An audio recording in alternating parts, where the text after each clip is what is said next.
Buenas tardes. Por el multimedio, Tiro al Blanco. Bajo la coordinación y participación de Narciso Isa Conde. La verdad sin dobleces. Para hacer realidad los ideales del Coronel Camaño y el inmenso Che Guevara. Cuidado. Tiro al Blanco. Buenas noches, amigos de Tiro al Blanco. Una de las preguntas que con más frecuencia se nos hace a quienes trabajamos los temas ambientales es cuáles son los principales problemas. Y se intenta siempre jerarquizar. Y por lo general hay una lista que repite los mismos componentes. Podemos hablar de la deforestación, del problema del agua, del manejo de los desechos, del problema de la biodiversidad. Y mientras más tiempos tengamos o más querramos profundizar, podemos ir sumando muchos otros problemas. Pero la realidad es que en la inmensa mayoría de los casos estamos hablando, a pesar de lo distinto que sea hablar del agua que hablar del bosque, terminamos hablando de la misma cosa. Por lo tanto, vamos a tratar de analizar hoy cuál es el problema fundamental, digamos, la causa primaria de los problemas ambientales. Y podemos empezar por cualquiera de los tantos problemas que se enuncian como muy graves. Tomemos el caso de la deforestación de nuestras cuencas altas. Está claro que deforestar la cuenca alta puede tener diversos fines. Por lo general, siempre de naturaleza económica.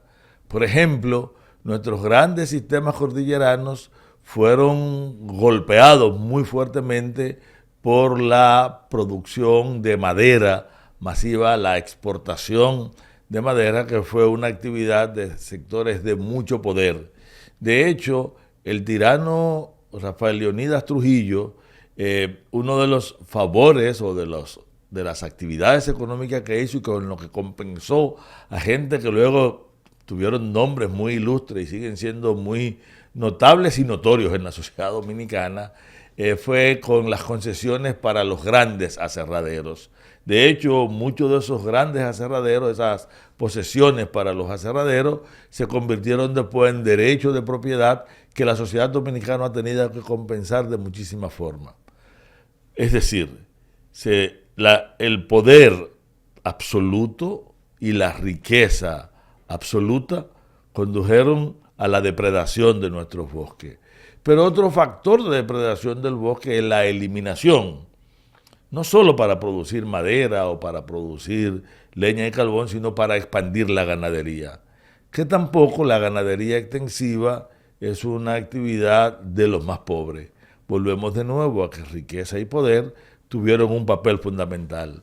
Pero quien se dedica a talar bosque para hacer una parcela furtiva en la montaña, o aquel que tala para producir leña y carbón, por lo general entra en una escala donde el menos beneficiado del propio beneficio del carbón y de la leña es quien está realizando la actividad.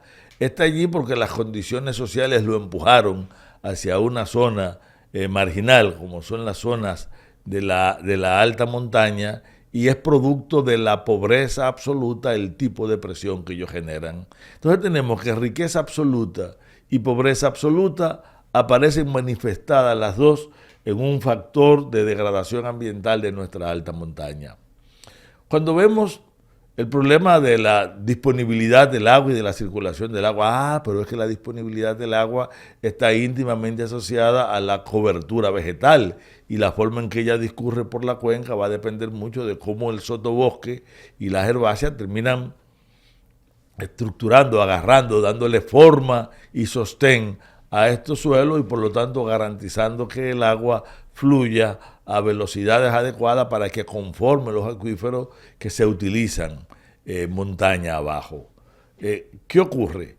Que si el factor de degradación en altura tenía que ver con riqueza absoluta y pobreza absoluta, de nuevo tenemos que la eliminación del bosque de galería para dar acceso directo al ganado, para aprovechar esa vegetación por un problema de manejo de la propiedad, y quiero ponerlo entre comillas, este concepto de los terrenos que son atravesados por los ríos o que contienen los cuerpos de agua, a los cuales se le elimina el bosque ribereño, la extracción masiva de agregados o la devolución de las aguas contaminadas suele ser también producto de dos factores: grupos con mucho poder económico o grupos con tal nivel de precariedad que terminan uniéndose en este componente de degradación. Y si analizamos un problema como el de los vertederos, decimos, mira, tenemos un problema gravísimo de nuestra sociedad, es el problema de la basura. ¿Qué vamos a descubrir? Vamos a descubrir que no tenemos un ordenamiento territorial adecuado. Bueno, ya hay una ley, pero ese es otro tema del que hemos hablado en otro momento, pero que la falta de un ordenamiento del territorio, de una asignación de funciones que correspondan a la necesidad colectiva de toda la sociedad y no que responda a pequeños intereses, o en un momento dado la conversión del problema de los desperdicios en el negocio de una serie de compañías que la recogen y que la deponen, más allá de grandes inversiones del Estado, y sobre todo el hecho de que si todavía resolviéramos el problema de que el vertedero se maneje bien, tendríamos que ir a una recogida adecuada de los desperdicios. Pero si todavía resolvemos la recogida adecuada de los desperdicios, tenemos el problema de que no hay una cultura, una práctica de deposición, por dos razones. Porque en la inmensa mayoría de los barrios donde vive la mayoría de la población, el acceso de los equipos que recogen la basura o la posibilidad de deponerla con cierta racionalidad está totalmente fuera, porque no hay para estos barrios, por ejemplo, lugares puentes donde colocarlo, y donde se han hecho esos lugares, la frecuencia y la forma en que se recogen terminan convirtiendo puntos de la ciudad en enormes vertederos. Y de nuevo volvemos entonces que hay un problema social de ordenamiento, de planificación, e igual nos sorprende a nadie que en los barrios de la clase media alta y de las clases pudientes usted no va a encontrar nunca estos grandes depósitos de basura, mientras más marginal es el barrio, más posibilidad usted tiene de un manejo inadecuado de desechos. Volvemos a que pobreza y riqueza están en la base de este como de todos los demás problemas ambientales. Pero de esto vamos a hablar en la segunda parte. Cuidado, tiro al blanco.